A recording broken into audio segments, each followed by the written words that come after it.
So now that you've all said hello, and I hope you've met someone new, we'll go ahead and get started. So welcome again. I'll ask you if you could take your seats so we can get started. Okay, this is always the most difficult part. You get people talking and then you have to shut them down again. But this is good. This is wonderful. So once again, welcome to the Wilson Center. My name is Roger Mark D'Souza, and I direct our program on our maternal health work, our maternal health initiative.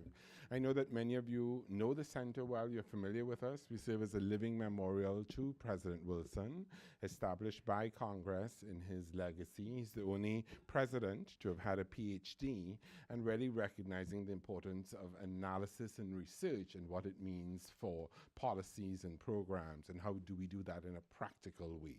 So we focus on that agenda from a research, analytical perspective, from a convening perspective, and from a partnership perspective.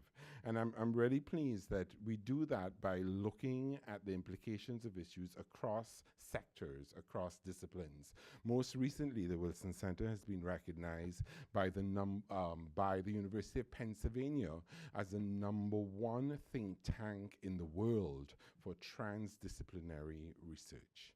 And I think that's important because when we talk about issues such as measurement and data, that really has implications for broader sustainable development goals agenda, and we will be looking at that agenda from a maternal health perspective this afternoon. And I'm really just so pleased with our work on maternal health that we do this in conjunction with our colleagues at UNFPA. So thank you very much. Rachel is joining us from our UNFPA team, colleagues in New York, and from our colleagues at the Maternal Health Task Force at Harvard University. And we have Jacqueline Cagliar with us today. So thank you for our long-standing collaboration and partnership. So in thinking about today's session and discussing some of the issues that we wanted to have come up, one of the things that we said to ourselves was, who would have thought that data would be sexy?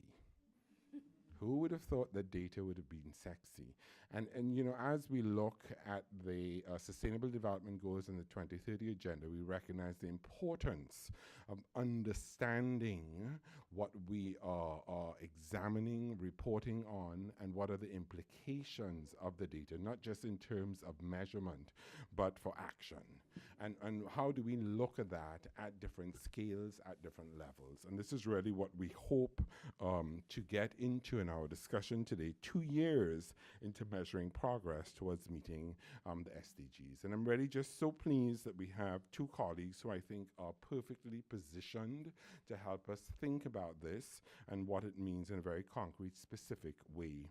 So you have their bio sketches. I'm not going to go to them in a lot of detail. We're going to start with our colleague, Doris Chu, who is a medical officer in the Department of Reproductive Health and Research at WHO, the World Health Organization in Geneva. And we're really pleased that Doris has joined us today. As you look at her bio sketch, I'm going to ask Doris to start us off by telling us something about her that you don't know from looking at her bio sketch.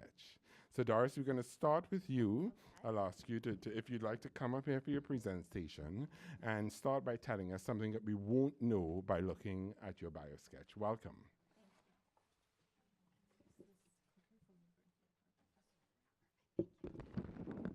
So there are a lot of things that I could say, but maybe today I will tell you I'm actually deathly afraid of heights. And before coming here, I went up to the rooftop terrace of the hotel that I was staying in and promptly came away from the edge because it was a bit too much for me. So even though I'm working in mortality statistics all the time, I will tell you that I don't really want to be one of those anytime soon. And the other thing I will tell you is, as you can see from my bio sketch, I worked as a high-risk obstetrician all the time in my former life. And the curse of the obstetrician is that you will have almost every complication known to mankind happen to you. And also to say nothing prepares you for your own time there. So I would have to say that the work that I do now, I'm very privileged to do something in a very different context. but it means a lot because I can remember all the moms that I had taken care of. And this really means a great deal to be able to speak to thinkers who come from a different perspective. And I think that's why it works, is when we can collaborate and complement each other on this. So with that, I will just start because I think we want to have more time for discussion and not boring presentations. So I'm going to just speak briefly about data and measurement for maternal mortality and try to put this into a little perspective in the global setting. So for WHO, of course, health is the center of it all, and you know that goal 3 is for good health and well-being. And the maternal health goals are, one of many of the goals among indicators in goal number 3.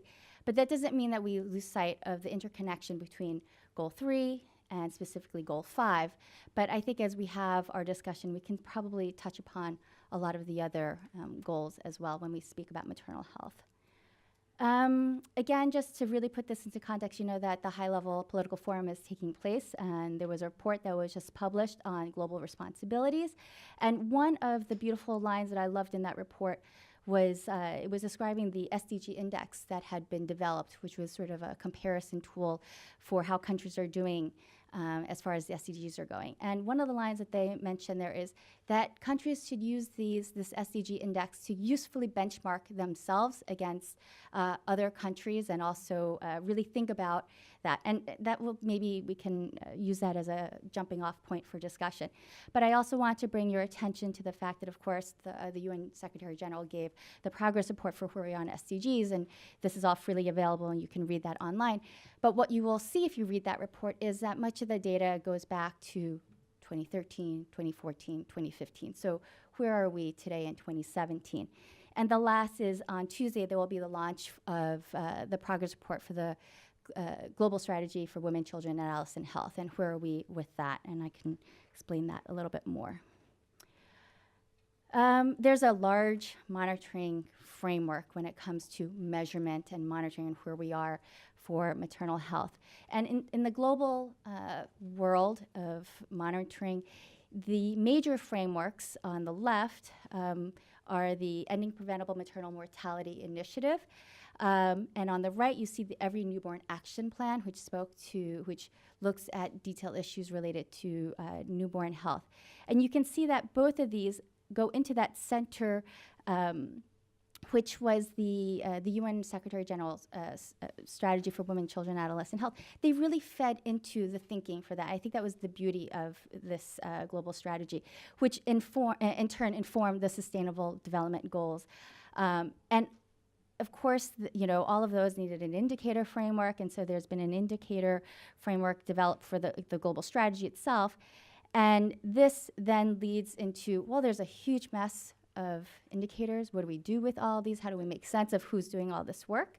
And so WHO actually has convened a specialized advisory group. It's called Monitor. It's a very nice name for measuring outcomes, to look at outcomes and results. And the vision for this advisory group is that they should provide clear, independent, harmonized, and strategic advice for global and country teams engaged in maternal and newborn health measurement and accountability. And you can see that among the priorities that these 12 individuals have told WHO, the first thing is to map what is going on. I mean, there are hundreds of players in this field. So could we map the existing indicators? Could we develop a framework for how you can collect and measure these indicators? And lastly, maybe more importantly, there's a huge mess, but there are going to be gaps. So where are they? And could they make recommendations on harmonizing this? So you know that data has become, really put into focus. And there's a critical role for data. It's in every line. Improve measurement, improve monitoring, improve country level capacity and understanding of data. So you really see this evolution. It's actually reflecting an evolution that we saw starting with the MDGs. And now I think one of the big questions that we have is the country perspective on how data collected, interpreted, and for what purpose this data was being collected. I think one of the big shifts that's happened between the MDG era and the SDG era is that the SDGs are really country-led. It's about country voices, the statistical offices, the technical people at country level, the program managers are really pushing the agenda. And we, as international agencies, we respond to that. We provide the unbiased information back. We're bound by our commitments to report on this. But it's really about what do countries think is important? What do they feel would be useful for them? And so just to give some more detail on the EPMM strategies report, as we like to call the Ending Preventable Maternal Mortality Initiative. It was published in 2015, and it does go through 11 key themes, which you can find if you literally Google EPMM, WHO. And these themes are split up into guiding principles, cross-cutting actions, and strategic objectives. I show you this slide just to tell you that this process started in 2013, so some years before the end of the MDGs. While we were busy still reporting on the MDGs, we also were looking forward already at what we were going to do for the post-MDG era, as we were calling it back then. And so it all started in 2013 with a very small meeting, and it grew into the EPMM initiative that was a document that was published in 2015, which was really a nice way to see that technical thinking went into how the Sustainable Development Goal for maternal mortality and would be looked at. The themes speak to empowering women and girls, ensuring country engagement and leadership. And I think one of the key things that was pulled out was improving metrics and measurement. The other things are sort of we call them strategic objectives, and I think there it's important to look at the need to strengthen the health system. So nothing is being done in a silo, and I think that was the big thing that was coming out. Sometimes it seems very obvious that you have to say these things, but you do have to put them on paper sometimes so that they're in, that people can connect the lines, basically. So EPMM then said, well, this is a lot of words, a lot of concepts. How are we going to know that people are doing anything towards ending preventable maternal mortality? And so we looked at developing what we called phase 1 and phase 2 indicators. Phase 1 were those that were what we considered very proximal, really very related to maternal mortality or the risk of mortality. And phase 2 was really about a bigger set, what is it in the environment in a woman's life situation that might put her at more or less risk for an adverse outcome during her pregnancy. And here, the only thing I'd like to show you is that, again, we really need to remember that although I've been highlighting maternal health here, remember that a lot of maternal health is tied to how her newborn does. And that's part of the Every Newborn Action Plan. So although I am going to speak mainly on maternal, remember the mom and the baby are a dyad. They're inseparable. Baby certainly needs mom, and mom really needs baby to be healthy for it to be a good outcome for everybody. And so what I've done here is just to show you that ENAP came up with a set of core indicators as well. And what you see is that there's a lot of cross similarity, and that's how it should be. The difference between ENAP and EPMM is phase 2, which went further and looked at the social dynamics, social determinants. And what you see is, so EPMM phase 2 has 25 indicators with 6 stratifiers that are meant to speak to equality and equity. And from the 11 themes that I showed you earlier, they get broken out into different areas. So health system strengthening, they speak to human rights issues, they speak to universal health coverage, they speak to empowering women and girls, and they speak to improving measurement and metrics.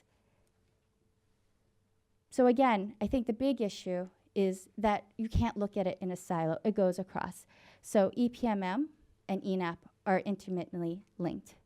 But the work on quality of care and how we are going to measure this is another big process of thought that needs to be undertaken.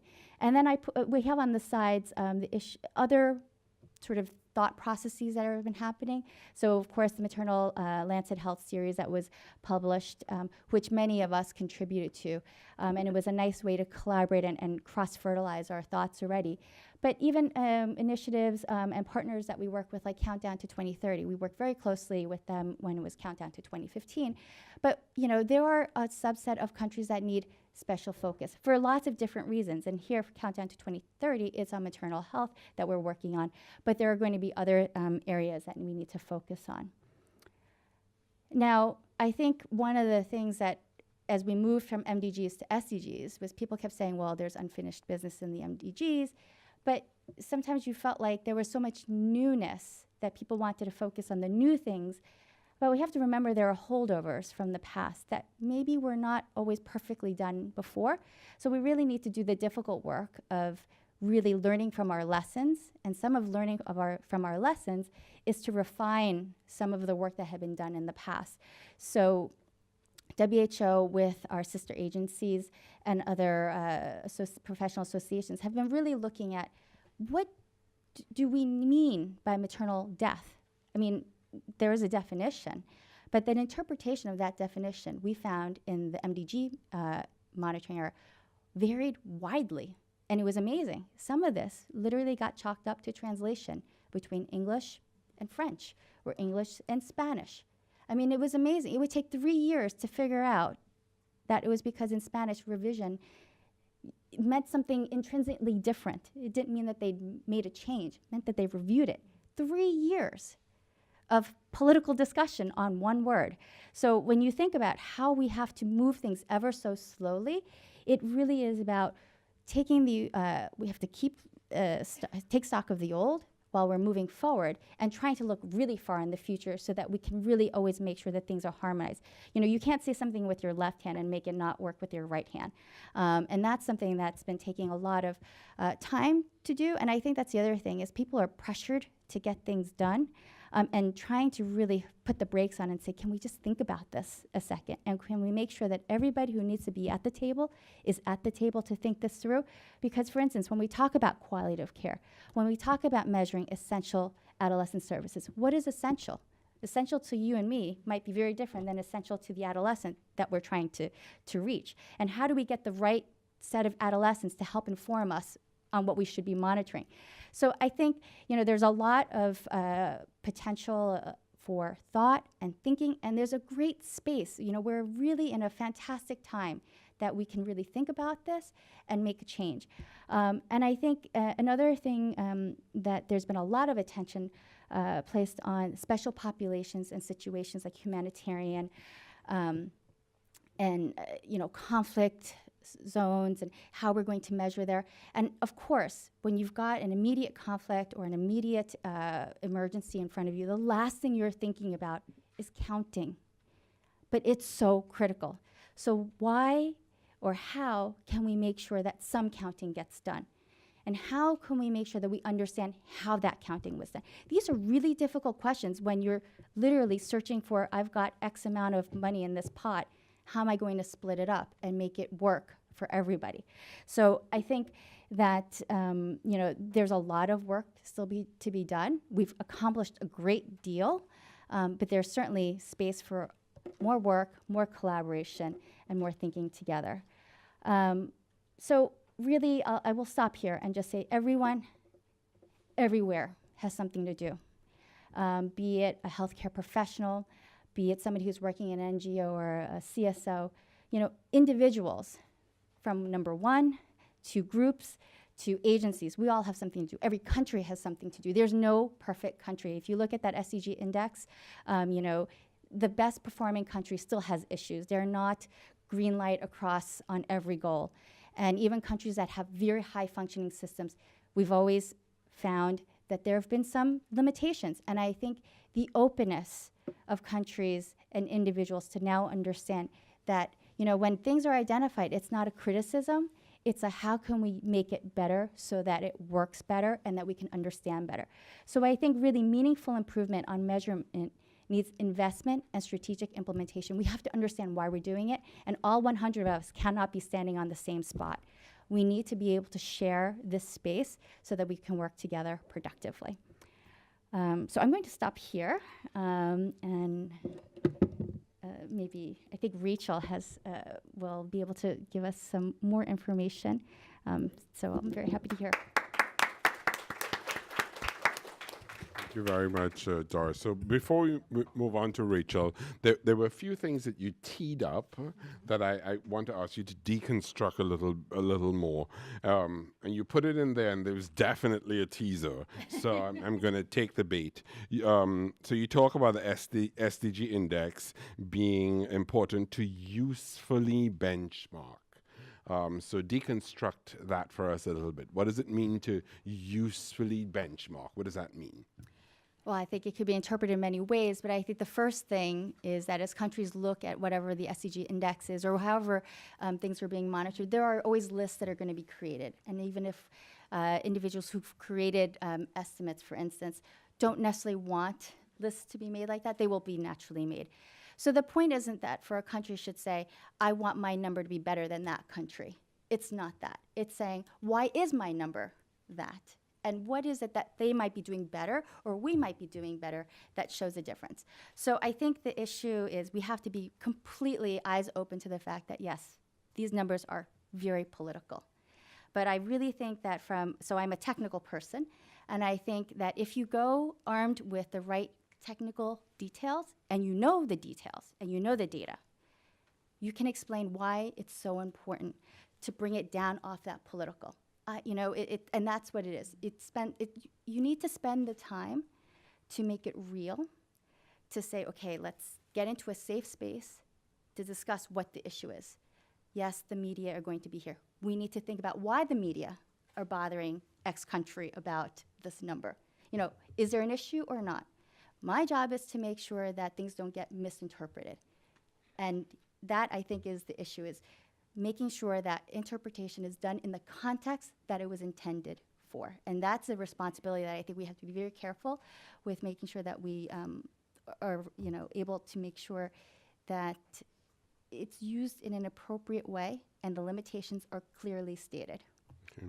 So I wanted to follow up on that, and I heard you use a term which I suspect is very carefully selected, but it's probably a term that you use very, very often, which was, you said, as an international agency, we provide unbiased data. So when you talk about the political context of data and benchmarking, is this the same thing? Is this what you mean by unbiased data? Is there a different permeation there? Well, I think in the context of maternal mortality, for instance, I work on the global estimates. And that means taking a lot of apples, oranges, and pears and putting them together to mean something and having them be comparable.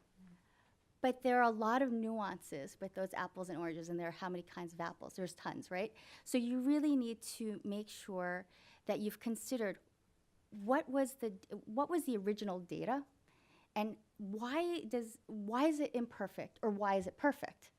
And there are, countries sometimes have gone through extraordinary measures to check everything that they're reporting. We need to celebrate that. We need to show those as good examples. They're really hard to find not because they weren't being done, but because sometimes the individuals who are collecting that data and checking that data and doing all that work took it as a matter of fact. Of course we do this. It makes sense to do this. Well, yes, but we actually have to document these processes. And I think in the time that I've been working on maternal mortality estimates over the past 10 years, what you saw was really an increasing openness to share documentation on the really nitty-gritty details of what they were doing. So just to come back to your initial question, I think the issue of comparability is a big thing to discuss. And we need to be sure that when we're looking at a set of numbers, we understand what those set of numbers mean. That's the crux of it. Okay. The devil's always in the details. We also know that nobody reads the fine print. So how do we present things in a responsible way? Yeah, great. So one final quick question. You make the case that we've gone from the MDGs to the SDGs, and really what is so different about that process is that it's country-led. Mm-hmm. Are you hearing any feedback criticizing that process? that, you know, is everyone on board with this country-led approach? Where are we struggling? You know, so we've moved to the MDGs, to the SDGs, recognizing the value and importance of having this country-led process. Is that creating other problems that we didn't anticipate? Who are the detractors? What are people saying about that country-led process? Is everyone agreeing, kumbaya, this is great, yes, let's move forward? Or how are we managing that space? And it's an honest question. No, and I think I think the reality is any change makes people unsettled. And I think when there was that initial switch, you know, for the agencies, we sat there and said, well, we used to sit at this table and now we're here. What does that mean? But we also understood that maybe the priorities of countries were not always put in the front and center. And so it's about how do you balance that? And I think we're in a space and time of balancing the needs of really both mandates. Countries have a sovereign right and need to understand what's going on in their country and to understand the data that are being reported on them. As international agencies, when we're working on unbiased, so really not influenced by political, I want it to be this, there is a balance and there has to be a discussion. We have to come to a common understanding. And I think that's really the long and important work that takes time and takes people to do. Great, thank you. That was great, wonderful. So I'm really glad that we can go on now to hear from Rachel. Rachel Snow is the Chief of the Population Development Branch at the United Nations Population Fund, UNFPA. She has more than 25 years experience conducting research on the burden of sexual and reproductive health, gender differentials in health, access to health services, and the gendered vulnerabilities of young people. Most recently, she was the lead author of UNFPA's 20-year review of ICPD beyond 2014. So Rachel, wonderful to have you here. Tell us something about you that's not in your bio sketch to get us started. Okay, thank you. Okay, one thing you wouldn't know, I think, is that my career started because I was an athlete. I was a rower for lightweight crew, and I decided to go to grad school to study why was it that when we all got lean, everybody's menstrual cycles went a little bit haywire, or many people's did. So I actually went to Harvard literally to study exactly that. Why, when body composition changed, did steroids change inside women's bodies? And I did my doctorate, but while I was at Harvard, I learned about global health, and I thought, this is much more interesting. And the entree was that because I, studied steroid metabolism, I then started working on contraceptive clinical trials with WHO. So anyway, there's just very unexpected routes into one's life, career path, whatever. Okay, and it's a pleasure to go after Doris because there are a number of things that you raised that I'm going to be able to actually, pick up on that were very exciting.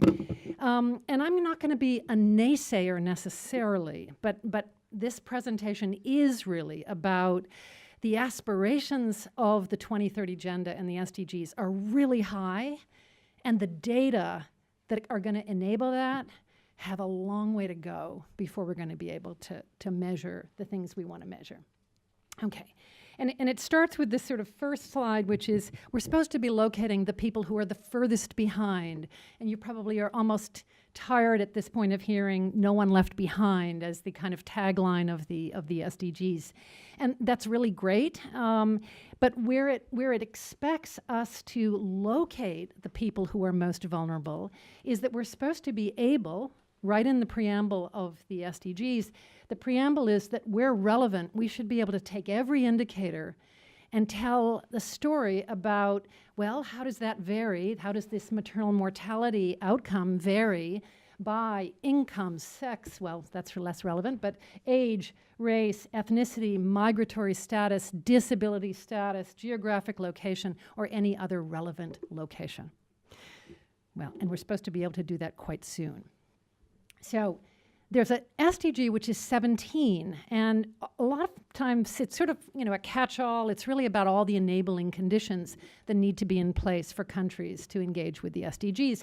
But there's this very important target I would encourage you to look at. It's 17.18, and the target again, says that not by 2030, but by 2020. So at this point, 3 years from now, countries are supposed to be let's say, resourced, the capacity should be developed, the institutions should be in place, so that all these countries have the ability to indeed, as I just said a minute ago, generate not only their SDG indicators, but to do so and be able to disaggregate all of those by income, gender, age, race, ethnicity, et cetera. So I just want to stop here and say, this is a very high bar, and we have 3 years to accomplish it. And the indicator then in 17.1 will even demand that countries report on how many of the indicators are you able to disaggregate. And we don't, and this is still a tier 3 indicator, meaning nobody's quite sure how that's going to get measured, and we don't have a clue what the baseline looks like and what the milestones therefore should look like every 5 years, et cetera, et cetera. So the first thing I want to talk about is how bad the gaps are. So one of the gaps Doris alluded to and Roger Mark alluded to already, which is this really interesting phenomena that UN agencies do model-based estimates for lots of important health indicators, okay? So maternal mortality, Doris is very keenly engaged with that. Also under 5 mortality, quite a few of them are model-based estimates. And why is that? It's because for something like maternal mortality, it's so incredibly difficult to measure something that, terrible as it is, remains a relatively rare event in a country. So when you end up with a national estimate from a country that's been generated out of national data, that feeds into the UN process to then try to create, as she beautifully said, this important criteria, which is comparability. And so it's hugely important for the UN and for the world that we do have those comparable estimates. But let me tell you what it's like when countries call. So we're sitting in the reporting, and we're kind of working on one of our indicators, 5.6.1, and we're now tasked for every indicator that we're generating, we have to go back to the country, go back to the government and say, just want you to make sure that you're comfortable with these estimates we have. Well, country office after country office after country office of UNFPA is calling me on the phone and saying, wait a minute, we have our own maternal mortality measure. And why are you in the State of the World Population publishing the UN estimate for maternal mortality? And we've just put all this money into getting the new estimate, and yet it's different. And ours looks better than the one that the UN is generating. And I just want to tell you, that is not a daily event, but it's certainly a weekly event if you work in the UN and you deal with these indicators. And so the fascinating transition that she alluded to, I think, where MDGs and now it's SDGs and the countries are in control, there's this added layer of exchange that's expected. And that exchange is, we are now asked for every indicator that we're generating to send it back to the governments before we submit to the UN Statistical Division. And we only have a couple of indicators for which we're the prime custodian. We collaborate on many others, but I often have thought, watching the calls we're getting, man, do I pity WHO, and I worry, what would it be like to be at UNICEF, who has like 40 indicators they're custodians for. How are they sending them all back to the country when I see the time it's taken our staff to deal with just the 45 countries who have an indicator on 5.6.1? I mean, it's really remarkable. And when we were sitting at just before the Statistics Commission last February, there's a kind of gathering, it's called the CCSA, of all the statisticians within the UN, and we were reminded that this is the new requirement, that whatever you're going to report to the UN Statistics Division for the annual reporting on the SDG, you have to make sure you've cleared it with the government. New requirement. SDGs, not MDGs. And there was a sort of ripple of disbelief in the room among many of the statisticians that this was just unwieldy. This was not going to be plausible. And it was many of the country rep statisticians who were there who said, look, this is the new political world in which we're living.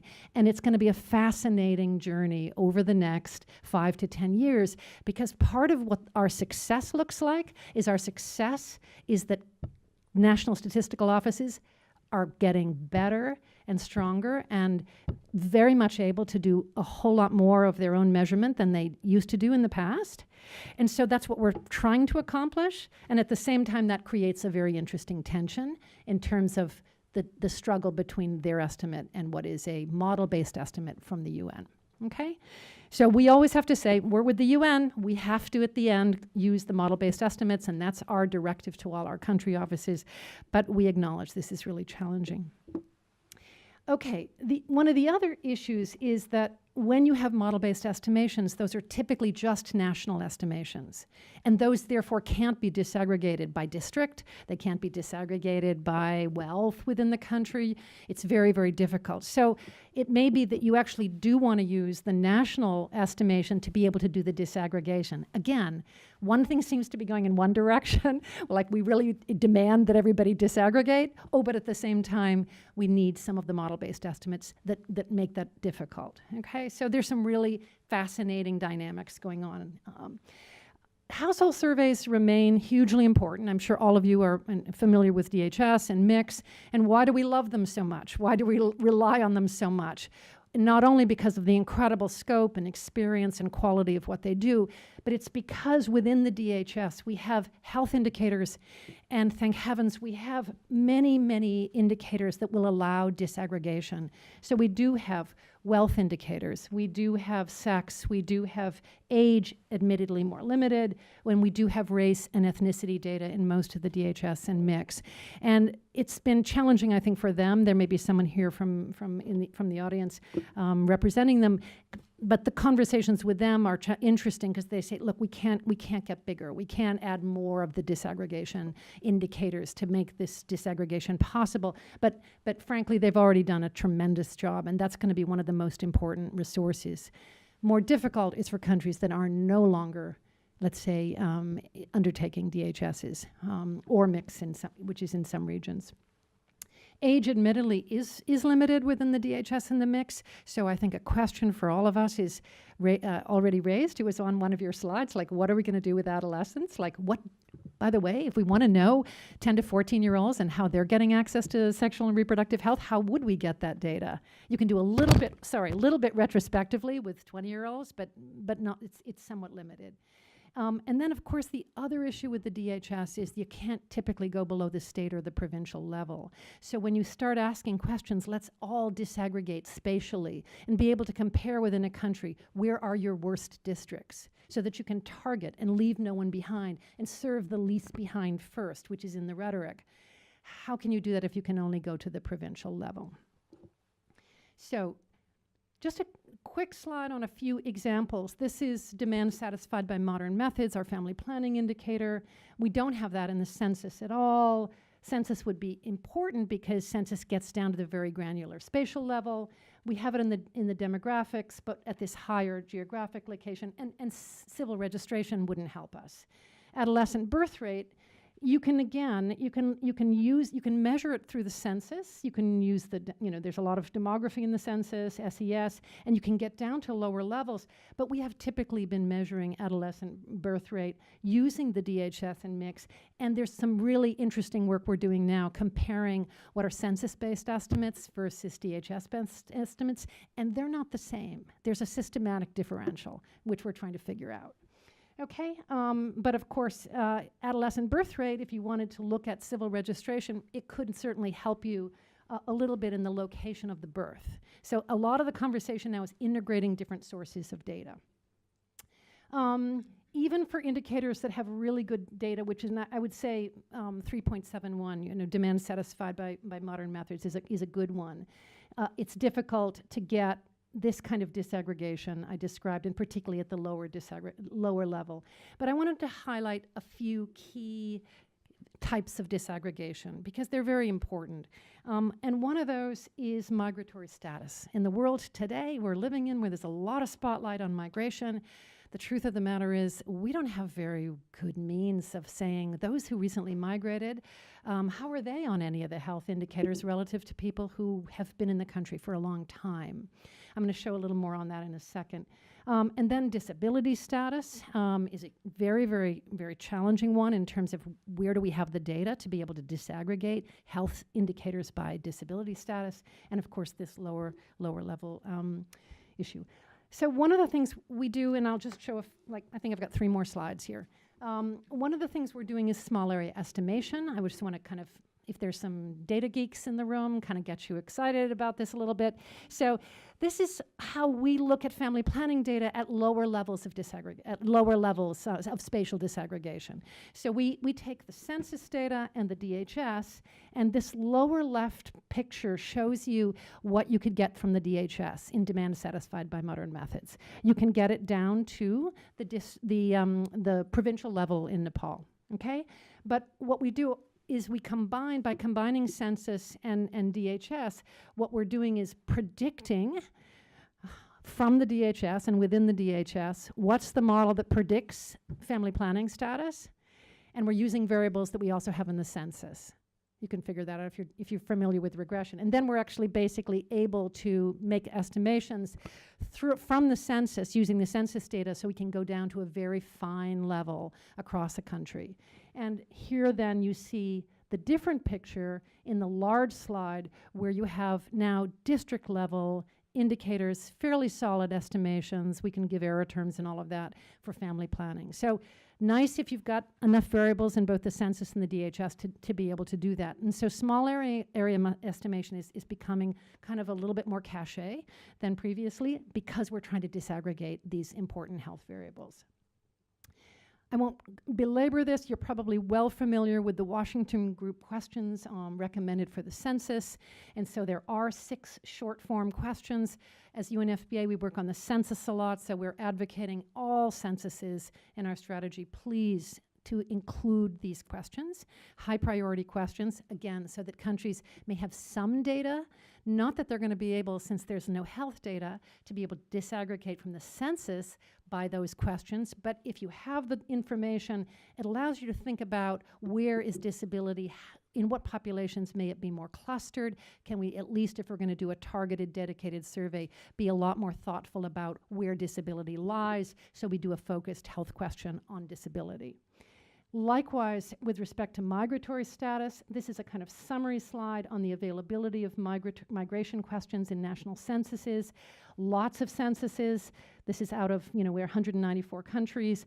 Lots of countries do have information on country of birth, but they don't do very well on the year or the period when you arrived. So most censuses say, yes, this person migrated into this country at one point a long time ago or last week, and we do not know whether it's a long time ago or last week. So you can ask interesting questions yet about, what does it mean to be a new migrant versus, let's say, an assimilated migrant over many years. And we know that there's differences in health status in that respect, but the data don't lend itself. Again, we're pushing it into census as much as possible, again, so we can start thinking about some dedicated surveys and some modeling. Last slide. I just want to highlight then for us some of the challenges, and I think for all of us are some of the priorities, are how to generate and think about this, as Roger Mark said, this kind of moment when people are more enthusiastic about data, in which they haven't been, let's say, before so much. So let's push as much as we can to improve the household surveys. We need to think about more dedicated surveys for 10 to 14-year-olds, for older women and men. We have some, but not enough. Let's make sure that we systematically include questions on race and ethnicity. I was hearing the other day, someone was looking at indigenous populations versus other, and that some DHSs ask that question but in fact it's been largely under-examined. So that maybe presents an interesting opportunity. Let's do more integration of data sources. Let's make sure the census includes as much as we can on some of these key variables. And in the long run, let's really improve some of the registry-based data that are in all the countries, within the health sector, within school sector, within government sector, voting and taxation, And then we're going to get into the challenge that some countries, of course, Northern Europe, have common identifiers, and they don't even run a census anymore. They just combine all of the registry data. So your tax data and your school data and your health data kind of all jump into one pile. There's a lot of push for this, and yet you have many countries saying, excuse me, we do not trust our government to have a common identifier for me on all these sources of data. And you have ministries that are not contributing their particular data to government. So I think we've got a long way to go there, but I hope I've just given you a sample of the work that Doris alluded to is before us. Okay, thank you.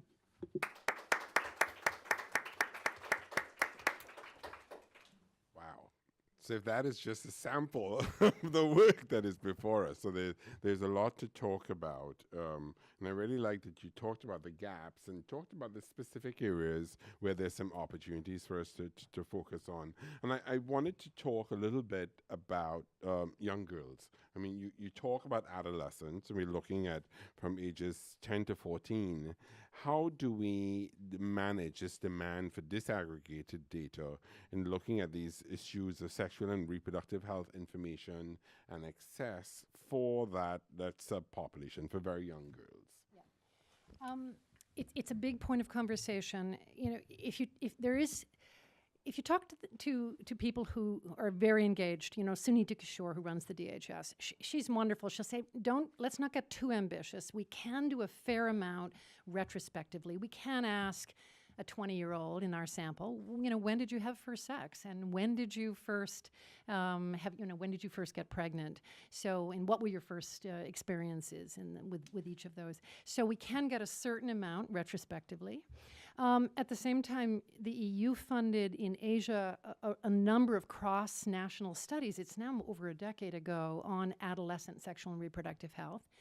The US has done a panel survey called Ad Health. It's really, I think, been really an impressive kind of, let's say, standard bearer on really tracking young people. There's been a fascinating one in South Africa called the Cape Area Panel Survey, picked up 10 to 14-year-olds and kept surveying them all the way into their 20s. So we have some really good examples. I think the best thing that's happening is that we're asking the question together. And I think in a really informed and much more motivated and better resourced way, saying, okay, what are our priorities? And what kind of guidance can we offer to individual governments that say, we do actually want to be sampling and assessing what's going on with 10 to 14-year-olds? And yeah, I think we have an opportunity. There's more work to do, but there are some options. Yeah, that's great. So one of the things that I know that we look at, we think of SDG 5 and the focus on gender equality. And wanted to think a little bit more about what are some of the revealing indicators of gender inequality, particularly when they get to issues that are by nature illicit. So trafficking, child marriage, gender-based violence. How do we deal with that and trying to capture that information in a way that's useful? Right. Well, I think, I should almost be turning to Doris in the sense of GBV, because GBV measurement has, I think we have to credit WHO, has just done an incredible job over now a decade of really advancing the methodology on gender-based violence. Learned a lot of important lessons that we can embed it as a panel within a household survey like the DHS, and we get a certain amount of quality information, but that we get better quality information when we have a dedicated survey. And it has a lot to do with the training of the canvassers and the kind of environment you have to create. So I think Claudia Garcia Moreno, other people at the London School have done some really wonderful work. And at UNFPA, our role is to take that kind of expertise from WHO and help try to promote that kind of survey work in a number of countries around the world.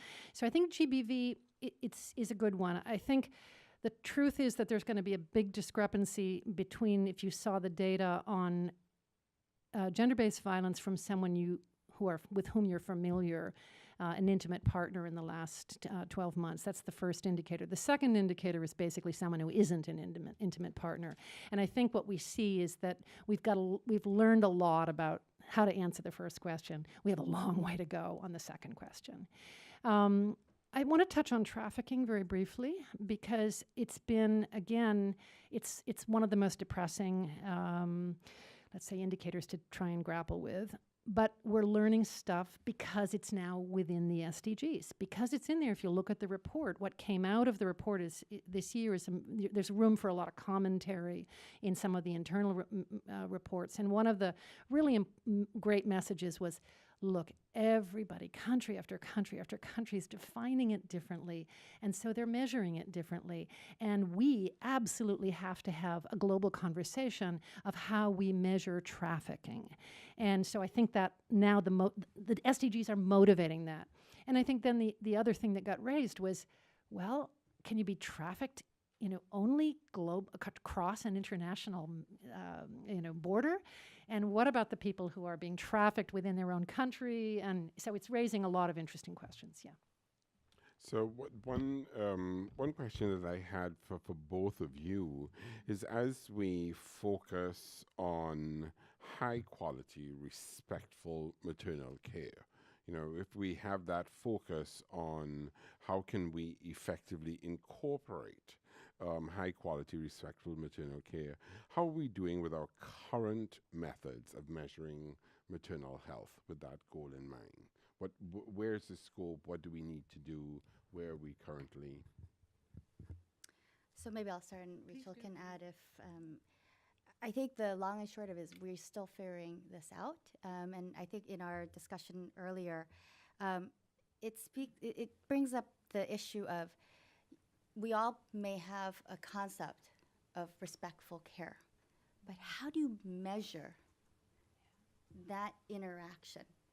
So we know what we want to measure, but we probably can't do that on large scale, because that's what we're talking about here when we're international agencies. We're talking numbers that are representing global or national, so it's big scale stuff, right?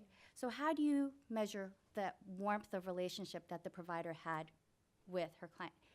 So we have to come up with something that's a proxy, something that's close enough to describe that. And really, there's a trade-off, and I think Rachel described very well, the tension of what you can gather in a reasonable way in some sort of administrative level that can get aggregated up in, again, a reasonable way, versus, again, that very one-on-one interaction. It's a huge conundrum when you're at the individual provider-client level, moving all the way up. So I think there is a lot of thought that's going into this, so don't worry about that. There's going to be a meeting coming up next week on some of these issues. And it's also about how we fold that into the EPMM and ENAP frameworks, because there's a lot of discussion there about coverage and content and input of this, how do you touch it? So we need to do some more thought, and we also have to be realistic about what we come up with being, how true is it to what we had originally envisioned. Any thoughts, Rachel, to add to that?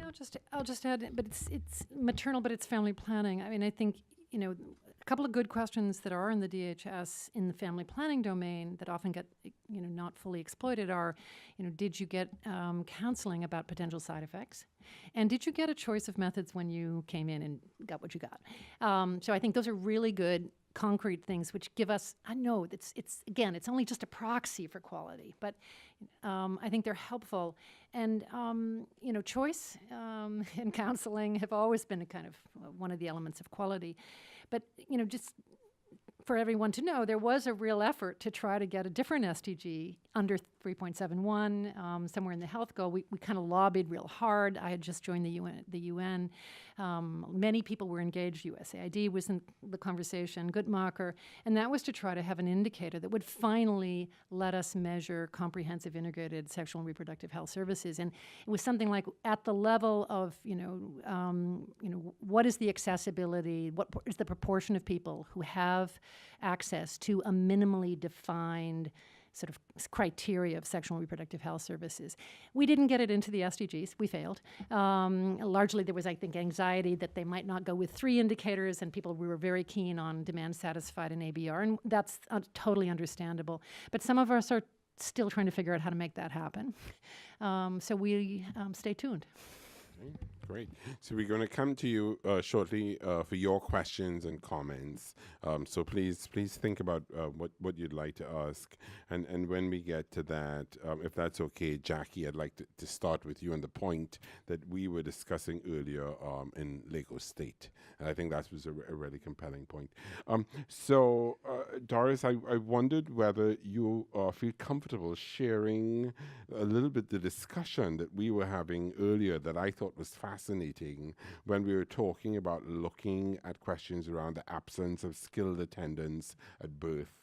And how ILO and others are also, it gets to the broader question of coordination across different UN agencies and different multilateral institutions. Talk a little bit about that. Sure, absolutely. So what Mark Roger is referring to is basically our work on refining an indicator that had existed. So the indicator for skilled health personnel at birth has been measured and reported on since even before the MDGs. And it was held over for the SDGs and is now 3.1.2, sorry. But the issue is, who was actually there?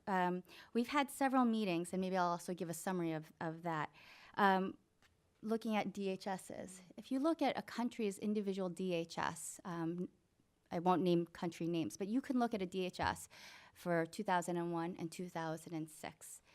And in 2001, the skill providers are listed as 1, 2, 3. And the next time, those providers are flip-flop. Some are skilled and some are not skilled.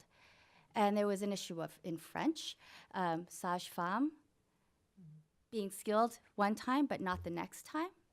And it goes into this issue, DHS customizes their surveys based upon what the country tells them is the skilled attendant, who is the skilled attendant. So we started asking, so how did they figure out who was the skilled attendant? Well, it's what they told us. Okay. So we finished the MDGs, and this country has 90% proportion of births being attended by a skilled health personnel. How come their MMR didn't change at all? There's something was not adding up. And this was the crux of the issue. When you started to dig, things were not making sense. And that was how we gained traction to say, we really need to look at this. And it's not a simple thing to answer, because you're looking at, is it the person who's there? Is it the environment that they're working in? And even if you have the environment, does that person feel empowered to do what they have to do? So there's a lot to dig in with that. That's one part of the puzzle. The other part of the puzzle is that now we're talking about not only the healthcare provider doing their job at that exact moment of childbirth, but how is that provider trained? What kind of education do they have? What kind of continuing education do they have? And maybe you were one of the brightest and best students. You're in admin or you're working in the ministry. Do you count as a skilled provider anymore? I mean, we're talking about counting. And then in the process of this, I was actually fascinated to find out that we all have what are called ISO codes. All of our job titles are given a code for, this is your job. And for instance, taxi driver has a job code. But if you're a taxi driver, but you were trained as a physician in another country and then come here, do you get counted as a taxi driver or do you get counted as a physician? It depends on who's doing the reporting, right? So there's a lot of, when you start digging, it gets complicated. And so this is, of course, not something that WHO is doing alone. We're working with UNFPA, we're working with our UNICEF colleagues, we're working with the professional medical associations like the International Confederation of Midwives, the International Council of Nurses, and the Federation of International Gynecologists and Obstetricians. So it goes further, but we need to go beyond that. We need to go to the ministries of education. We need to go to the ministries of labor. We need to do a lot of digging. We need to now engage other UN agencies. We've also engaged the world. And so this is something that Rachel mentioned, and that is this consultation with countries. WHO has always done this, as a matter of fact, when we publish country-level estimates. We've done this with a 40-page document on skilled attendant at birth. We've basically asked our official member states, so official comment by countries, what do you think of some of these proposed criteria for a skilled attendant at birth or skilled health personnel. And we've also asked for general public comments. So anybody who's interested, I can share with you the website for this. And I will hold the consultation open a little bit longer if anybody's interested to look at this. But it's really fascinating because there's a huge desire to try to crack this nut. And I think this is where working with UNFPA and our respective country offices will be critical. You know, call this person what you want to call them, be it a midwife, be it a nurse, be it a doctor. Just can we know how they know what to do and when to do it? Those are some really critical questions that, again, it would be difficult to measure and monitor, and it's really a game changer in terms of the level of questioning that we're having, but it's because somehow the numbers are not adding up. And that's the frustrating part for us, and I think for countries as well, because I think it's really important. Countries are reporting data, they're reporting on their progress. They want to know that what they're working so hard to do is meaningful. And that's, again, where the dialogue has to just continue to engage all of our thinking on how to make this work. Great, wonderful, good. So I'd like to come to you now. I'd like to start with my colleague, Jacqueline Taglier, who Jackie and I were chatting earlier today, and Jackie, I think the example that you cited was just so informative in terms of thinking of the points that Rachel was making, and I wonder whether you could share that story a little bit. So as we give you the microphone again, just introduce yourself and share the story that we discussed earlier. Sure, no problem. Thanks, Roger Mark. Hi, everybody. My name's Jackie. I'm the Associate Director of the Women in Health Initiative at the Harvard Chan School of Public Health, and we manage the Maternal Health Task Force there as well. And so the example that we were talking about, one of the projects that we have is a collaboration with the Public Library of Science with PLOS, and we annually publish a collection of articles on a particular topic. And the topic last year was on neglected populations, to try to start to get at some of these subnational analyses. And colleagues in May published a paper led by Erin Anastasi about a subnational analysis looking at data, maternal and child health indicators in Lagos State, and looking specifically at 2 slums, and then comparing the data that were collected to the national statistics or even the state level statistics. So I guess my question to the panel is, what do you see as sort of our role as researchers in doing these types of studies in order to bring issues to light versus investing time and energy in the development of metrics and things that can be used globally for estimates? But you didn't give the punchline, though, which I sorry. wanted you to give. So, I mean, tell us what you found, but what your colleagues found with the maternal mortality ratio at Lagos State. Oh, sure. So I'm happy to circulate the paper to anyone who would like to read it. As a researcher, I feel like I can't reveal someone else's findings, right? It's they get the punchline. So apologies for not sharing that. But they were able to document that within these 2 slum communities, the maternal mortality ratio that they were able to estimate was more than double the national maternal mortality. So just a way to kind of highlight the issue and really be able to show disparities between populations where the needs are higher. Yeah. Thanks, Jackie. So sorry. Great. No, that's great. So, but what do you think of Jackie's question? I think the descriptive work is absolutely essential in order for us to go forward and improve the metrics. And I think that part of what that's so interesting. Anyway, I'll read the paper very very quickly. But I must say, it's about when you start comparing.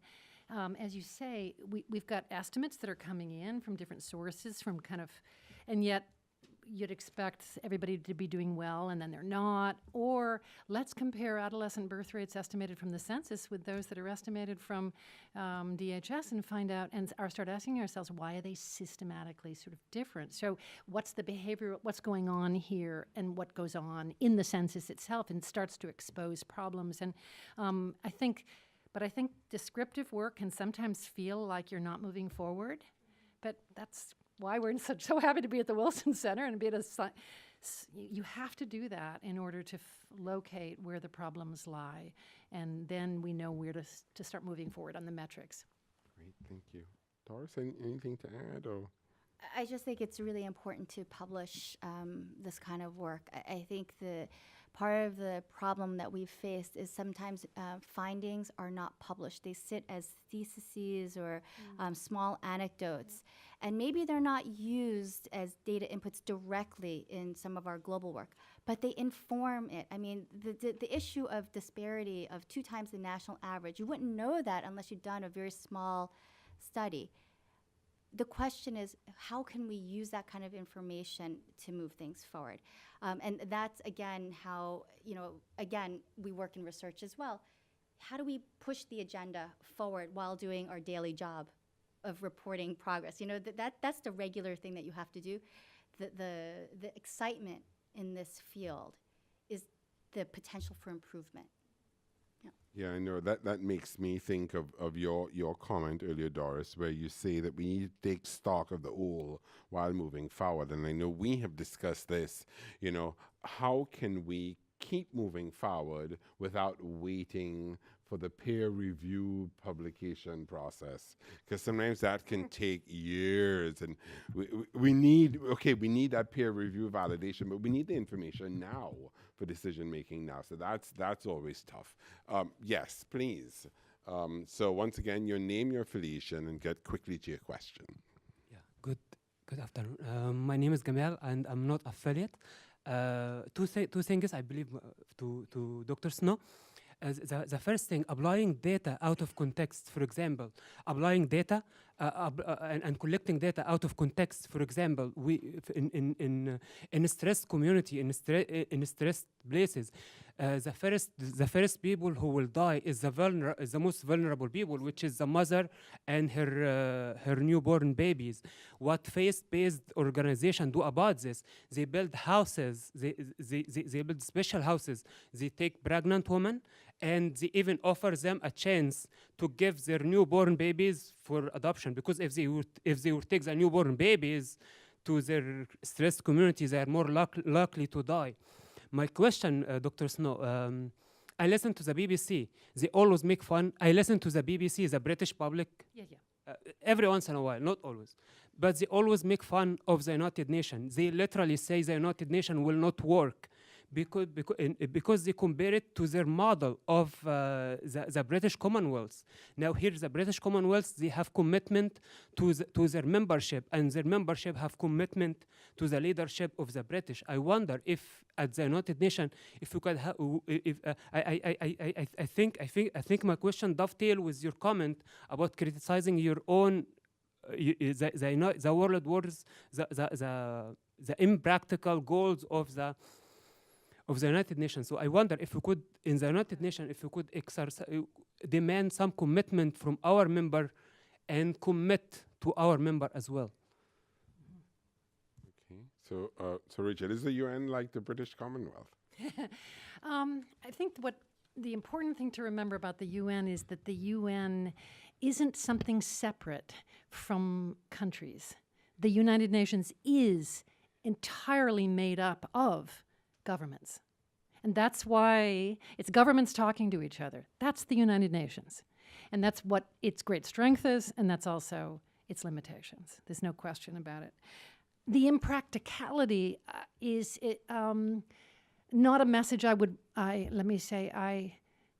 emphasize or like you to walk away, not that I said it's impractical. It's more that it's set a very high ideal. The aspiration is very high, and we are going to have to work exceedingly hard to fulfill that aspiration. But that aspiration didn't come from the Secretary General. That aspiration, in order to make sure that all of that disaggregation was possible, was argued for by the member states themselves.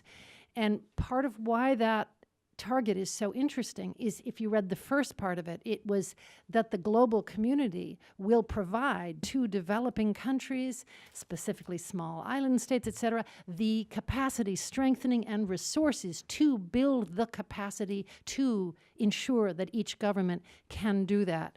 So that's the member states agreeing that they need the support, many of them, from one another to be able to do this, to meet this dream. But here it is, doctors know.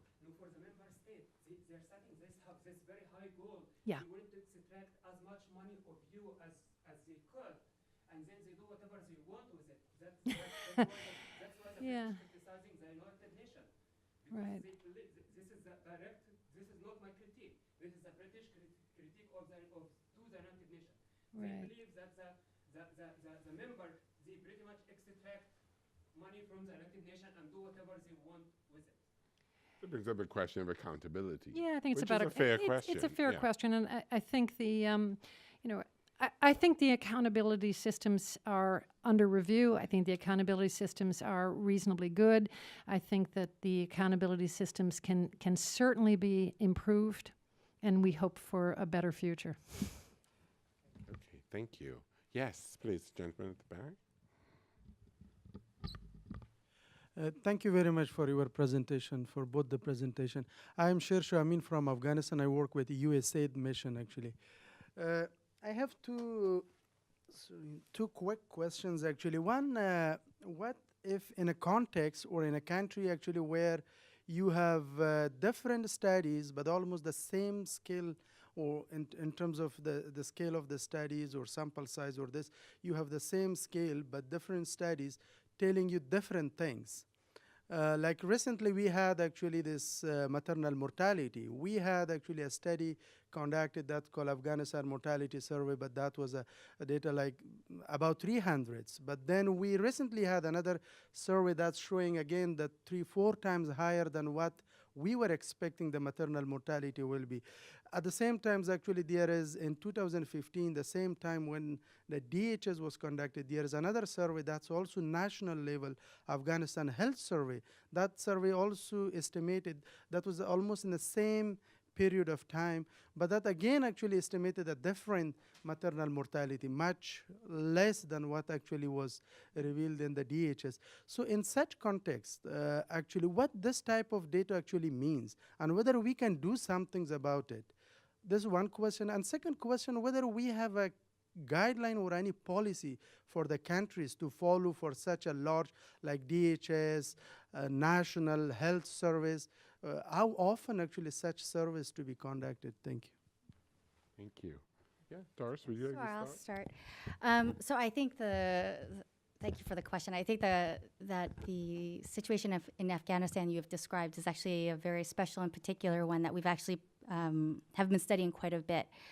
I think a couple of things in general, when we look at different numbers from like kind of surveys, it's always important to go back to, the sampling, the representativeness. And it's really starting at basics again and understanding, were there pockets that were not reached for whatever reason? These are important things to ask and relook at. And I think one of the other things that is a general comment is that remember that the estimates that you might read are what we call point estimates. They are one number that are circled or encircled by a lower bound and an upper bound. And that means how sure we are that number is true. So in a country that has data that's been very well checked, of really high quality, the uncertainty interval is going to be quite small around the point estimates. The issue for Afghanistan is that, to my understanding, and I don't have the numbers off the top of my head, but all these different numbers have actually been somewhere within the uncertainty interval because, in fact, we're not really sure how well we've measured maternal mortality in a situation like Afghanistan and other countries where the data are coming from primarily household surveys because there are issues of definition, there are issues of how this data was being collected, under what duress, etc. So there's always this what we call uncertainty, and in fact in our report we spent a whole chapter on trying to explain the imperfection of data and the limitations of this data. We can speak offline in more detail about this, and I know that we've worked with Tom Pullen on this as well. It's a huge conundrum for us to try to get this concept of uncertainty with a point estimate, because everybody's focused on that one number. That's not the full picture. The bigger picture, again, is the context of uncertainty. Yeah, I'll just add one thing. I think we were all shocked when about the unevenness, or it's on. Okay, about the Afghan numbers. I think there was always a discrepancy with what the international health metrics estimates were for the MMR, as well as the UN. And I just want to stress that it's almost also linked to the prior question. Stressed communities with high instability of population and lots of population mobility, long-term periods with no data for internal checks. These are the toughest places to do estimations, absolutely the toughest. And we know this is the case, has been the case for Afghanistan. We hope things there will be easier going forward. And what UNFPA has been working on with your government is to try to get better population numbers in general. You may know we've been working on a census for Afghanistan for the first time in many decades, which is based partially on house-to-house counts, and then working with Flowminder to estimate the full population based on remote sensing from satellites. Sort of, again, running a model. Having a better denominator is going to make it easier to measure maternal mortality. So that's why, from our perspective as a census person, we really know that it's a real clarion call that we need better population estimates overall in Afghanistan. Thank you. Yes, please. Thanks. Thanks for this really great talk. Jill Gay, What Works Association. My questions revolve around the intersection of maternal morbidity and mortality and HIV. So we know, for example, that sex workers are mothers, they give birth, they have problems accessing health services and being, especially in countries where this is illegal, which includes the US and many other countries, saying what their real health situation is, what their risks are. And particularly for adolescents who are in transactional sex or members of key population, other adolescent girls who inject drugs. So what are we, and certainly our government, the US government has a sort of, the maternal health work is often separate from the HIV work, and that creates problems of its own. But how are we able, what would be the best path to bring that data together so that we could, for example, know how many adolescent girls living with HIV give birth, or how many of those who are very high risk of HIV acquisition or living with HIV from key populations are giving birth? Sort of, how can we work to those global estimates? Rachel, would you like to start? I'll be happy to start. I wish I had a better answer. You're touching. This is like when all the reasons that are difficult to locate people converge. Like, you're young, you may at this point be injecting drugs, which means you might be out of your household, living in an unstable circumstance. These are some of the most challenging situations. I'll just say two stories. One is, I think that if you look at we did some work in Detroit before I moved to the UN with the Ford Foundation, and we found there's a lot of good methodology for doing kind of rolling recruitment in challenging situations. And I think what we haven't figured out is how to do some of that at a higher scale, at a global level. So I think if you kind of dig into community work, you find really some very nice methodologies for taking every young person who walks across the sidewalk when you're outside a bar, or in the solicitation circumstances, you're going to take every third young person you see. And so I think we've got some, again, localized methodologies, and we don't know how to kind of extend those and figure out how many of those work across many, many different distinct environments. But the other is just to cite in Uganda, where there's been so much expansion in HIV treatment. In Kampala, there's been some very good work on young, very stressed young people with multiple converging types of discrimination and bad and tough circumstances, and that has everything to do with treatment.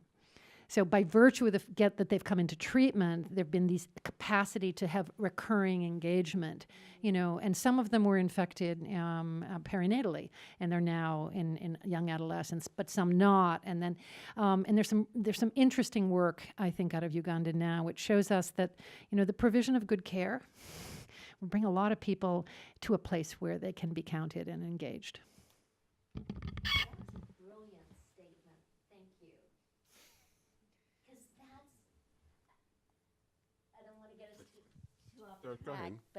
But that's because I at one point earlier in my life I worked on migrant farm workers, and the knowledge was you can't measure them because they're migrating, but they came to the center in El Paso for services, hot showers, food, and then they could be counted and they could receive services. So I think you've gotten to the crux of the matter. So thank you. That's really great. Great, thank you. Yes, please, gentleman here.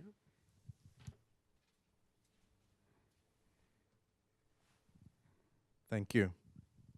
My name, it's Willie Shasha. I am the Senior Technical Advisor for Family Planning and Reproductive Health with Chipaigo.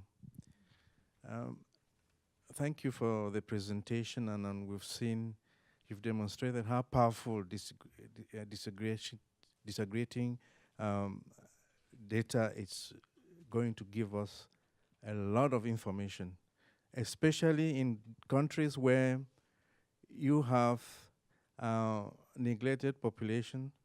But I suspect that if countries are dragging their feet, maybe it's because it's going to reveal some kind of, the populations that have actually been neglected, either because of political issues and so forth.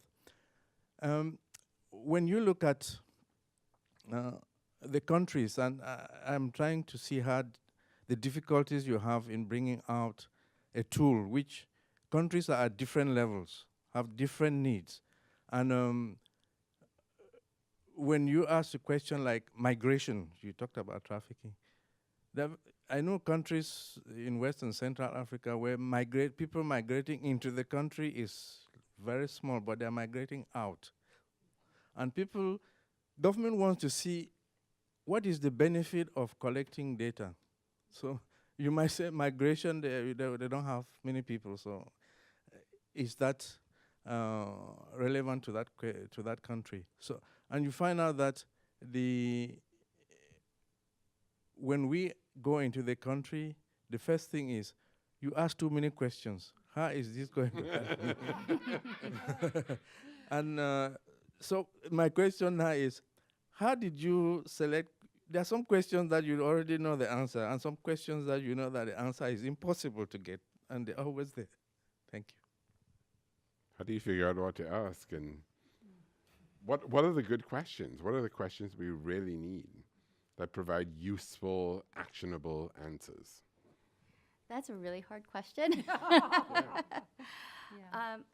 I think maybe one of the things that I can say is that looking forward, we've made a very concerted effort to work with the household surveys like DHS and Mix to look at how we can refine how the question is being asked so that the question makes sense.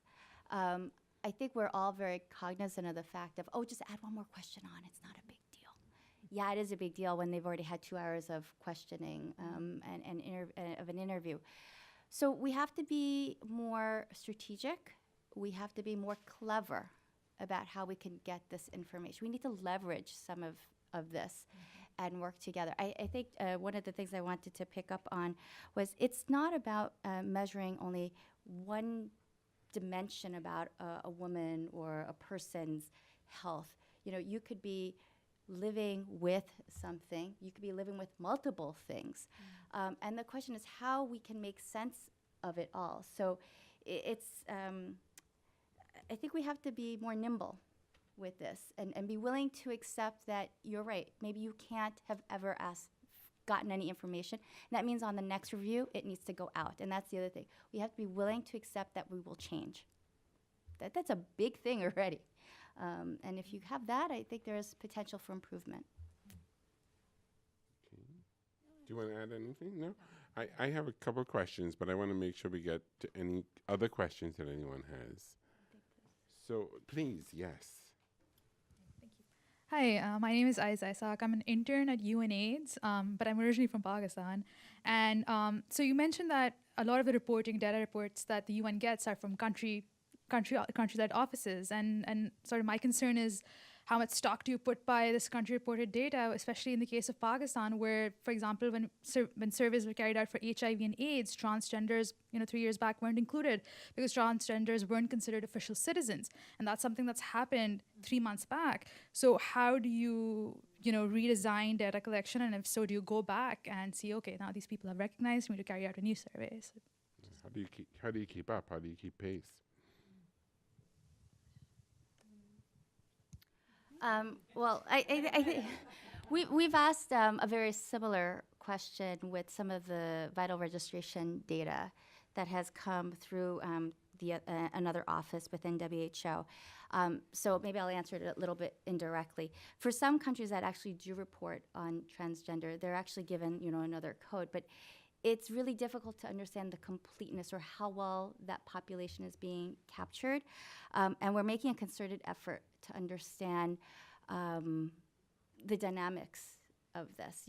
I'll give you an example. One of the issues is when you do checks on maternal mortality, somebody who is registered as a male could not have died of a maternal mortality cause because male might have been their birth sex.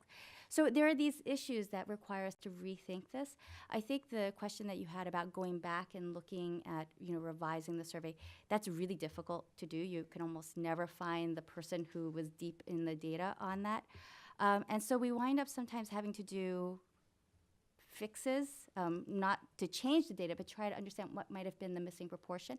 But I think the general issue is, who are we not counting? Anytime a country feels that they have a population that may not be within their citizenship, they may or may not choose to report data on that population. And we have spent a lot of time discussing with countries where we know there are, for instance, large either refugee populations or displaced persons sitting to ask them, so where did this data go to? And it's sometimes not so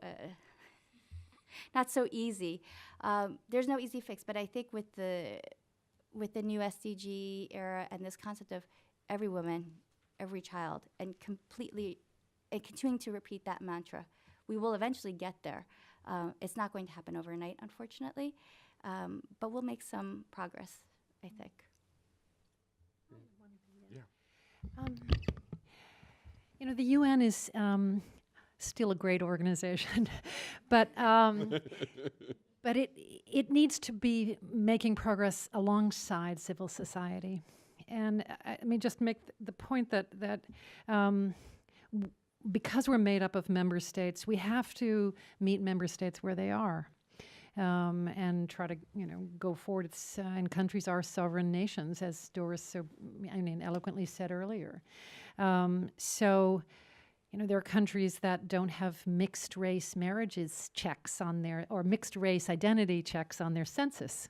We didn't in the United States until not so long ago, and there was a great demographer who said, do you know that if we don't start adding the potential for mixed, I forget his name at Harvard, but anyway, he said there won't be any, 50% of the American citizens won't be able to check their box by 2060 or something.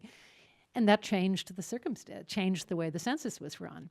somebody thought to do some projections on what were the current rates of mixed marriages and the fact that we need those categories.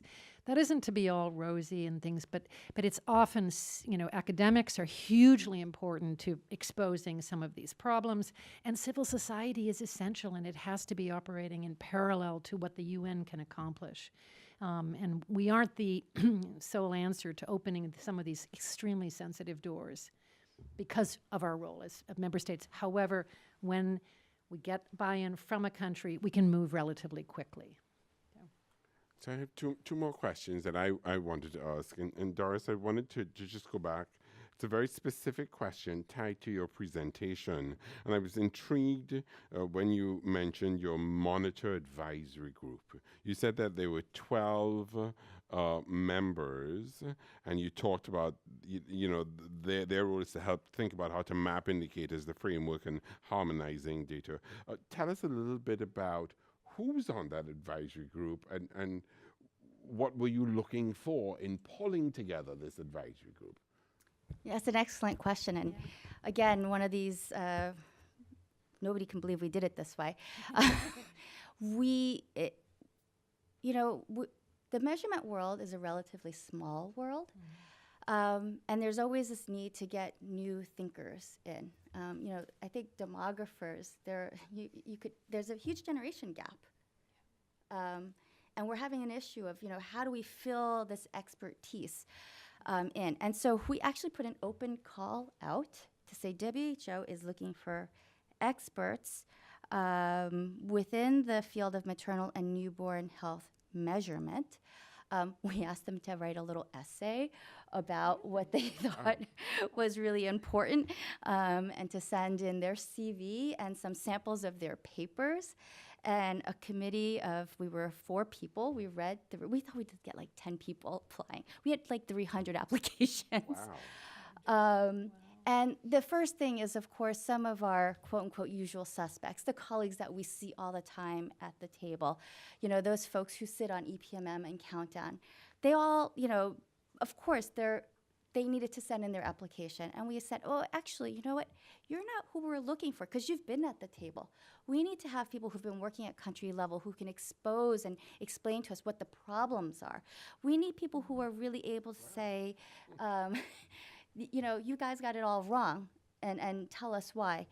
And so the folks who have been at the table all of the time, we call them observers. So they're also there to inform their needs and to listen to the struggles and the challenges that are happening at country level. But we have primarily researchers at country level. I don't have their full set of names on my head right now. It was really interesting. Of course, we went for gender balance, we went for geographic balance, and we went for a mixture of maternal and newborn. And it was really interesting what people wrote in their 200-word essay. They all went over 200 words, but it was really fascinating. They couldn't count. They couldn't count the words, even though they were measurement.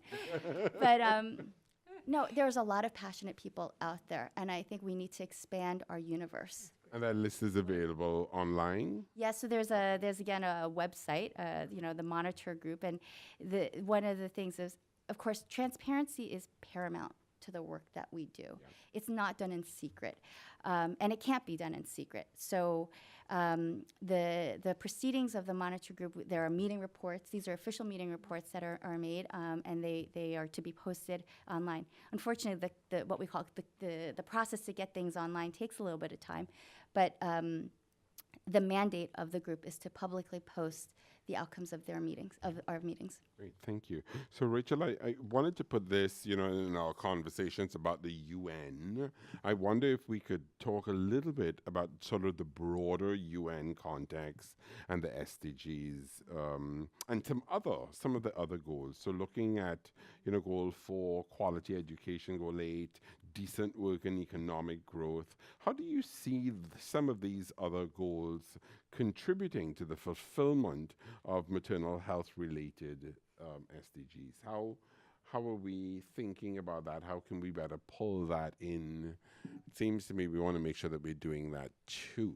Oh gosh, it's terribly challenging, but it's absolutely critical. And you know, what is it? Some people will argue that women's education is like the most important intervention for women's health and children's health and family health, and then therefore development. So, and yet we're in the health sector, so to speak. So, I think one of the things we've been doing lately, we work a little bit on what's called the demographic dividend. I don't want to get into this in great technical depth here, but I'll just say that it's been an opportunity to help governments think about integration of different sector work. So asking yourself, well, what are we going to do for a whole generation of young people who are still experiencing child marriage, and these things are related. They're not in school, they're underemployed, touching many, many different SDGs, therefore.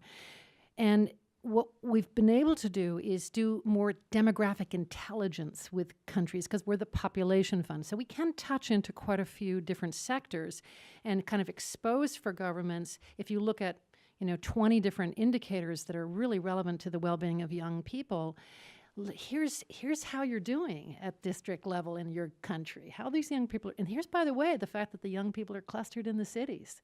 And that's where unemployment is particularly high, and informal employment is especially high. So being able to look at multiple variables more as a population agency, but then be extremely clear that our interventions are in child marriage, family planning, maternal, and then advocating with the government to please include the other ministries in our presentations, convenings, workshop, and let's make sure we invite UNICEF, UNESCO, ILO, DFID, other particular WHO, but other UN agencies that work in some of those related sectors. And I would say, every now and then you do get a government that's very enthusiastic to look at this broad circumstance. And we just had a great experience in Zambia.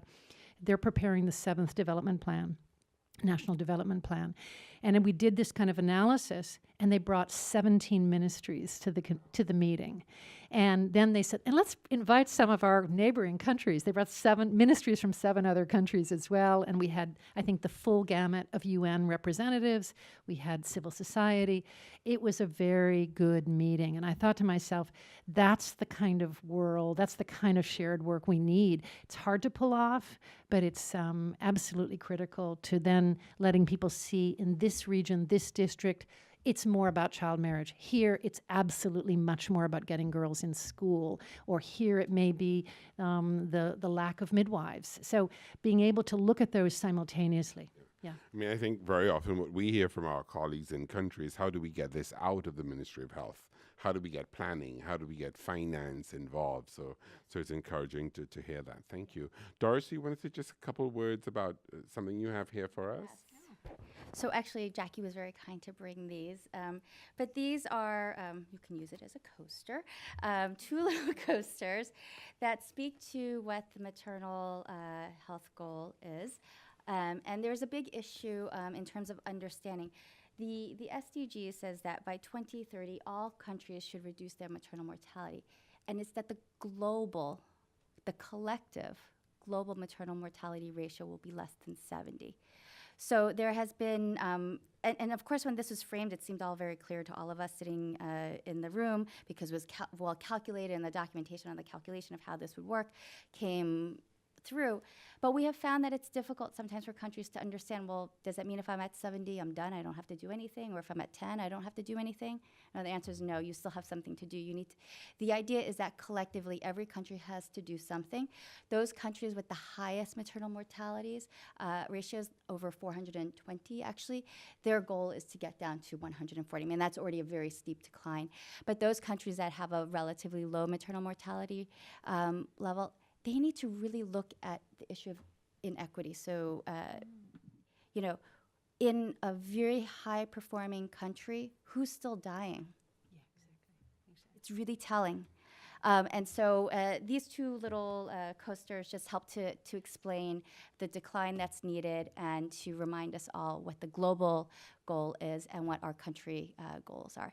And very soon, we've been working on it for a very long time, is a little calculator tool that we're hoping to unveil shortly on, so if you start with a particular MMR, where do you need to get to? So that will be very concrete help as well. Excellent. So please Help be yourself. sure to get We're not these. taking them home, so Yeah. please take them. Yeah. So, you know, once again, I think we've had a really important discussion today. I think we started our discussion by looking at data. What is the data that we have? What don't we have? What are we collecting? To what end? How can it be used? We had, I think, a good discussion on the contextualization of that data. We talked about what it meant for political reasons. We talked about having data that can be usefully benchmarked.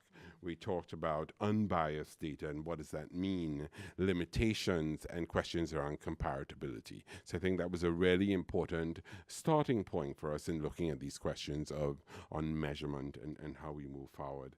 I think as we moved from that discussion, for me, one of the things that I appreciated was some of the discussion we had around moving from the MDGs to the SDGs. This point about some of the holdovers that we have in terms of quality of care and adolescence, I think was a very strong, compelling point. And we raised questions on equity and non-discrimination, participation, transparency, and accountability. And those continue to be very important. And we have to think about how we position those issues as we look at where we are with the SDGs and the 2030 agenda moving forward. Another important point for me was recognizing where we are in terms of the process. So that entails this country-led process. What does that mean? What does that mean? This ripple of disbelief among statisticians who said, oh boy, there's this new process we have to validate at the country level. But it's still taking stock of the old, but needing to move forward and being cognizant of the issues that I think I would describe as lost in translation. You know, 3 years we're discussing this issue, but it was a translation issue. So how do we move forward and recognize that there's this gap in aspiration and reality, and what is the opportunity space therein? I think one important point for me that you both emphasize is that we're not operating in a silo. You know, we looked at that from the EPMM to the ENAP, but also this mom and baby dyad that you spoke about, and recognizing that as we're looking at how we make progress, we need to have different sets of indicators at different levels, as phase 1, phase 2, that give us a sense of really making progress and moving forward. And to me, I think that got us thinking about the opportunity space. Where are the priorities right now? Where do we need to focus our energies on? Household surveys, census, integration, integrating different sources of data, and I think an important question of looking at what's happening at a community level with the localized methodologies and opportunities to think about how we can scale that up across different locales. So once again, wow. An amazing, rich, important dialogue, and just an affirmation at this moment in time of how sexy data has become, but how really important it is in moving forward with the SDGs. So this is a thank you. Please join me in thanking our panelists. As always, this has been, this was webcast live. It's being recorded, so it'll be video archive. You can come to our website to see the presentation, and we'll have a summary of our discussion. I do want to recognize my colleague, Francesca Cameron, who is Francesca here? She's out and about running, but today's her last day with the program. Francesca has been a program assistant with our maternal health initiative for the past couple of years, and is going on to grad school in LA to continue her and deepen her interest and technical knowledge in this area. So Francesca is around, but I want to recognize her and thank her. So please join me and I'd like to welcome our new Maternal Health Initiative Program Associate, Sarah Barnes, who's right here, who's And so Sarah is going to be our new, and there's Francesca. We just applauded you in absentia, Francesca. But Sarah is going to be our new point person for the program, working with me and our colleagues. So when you get emails and notifications and questions from Sarah, we're very excited to have her on board. And she officially starts next week. So welcome and thank you. And thank you again to your engagement. Once again, a hot Friday afternoon in the summer. You're here and you're already engaged, asking very important questions. Please hang around a little bit. Continue to engage Doris and Rachel. And thank you for your support and partnership. So thanks so much. Thank you. My goodness. Oh my gosh, we covered a lot of ground. Much. Incredible. Fantastic. Fantastic. Thank you. Awesome. Yes, please.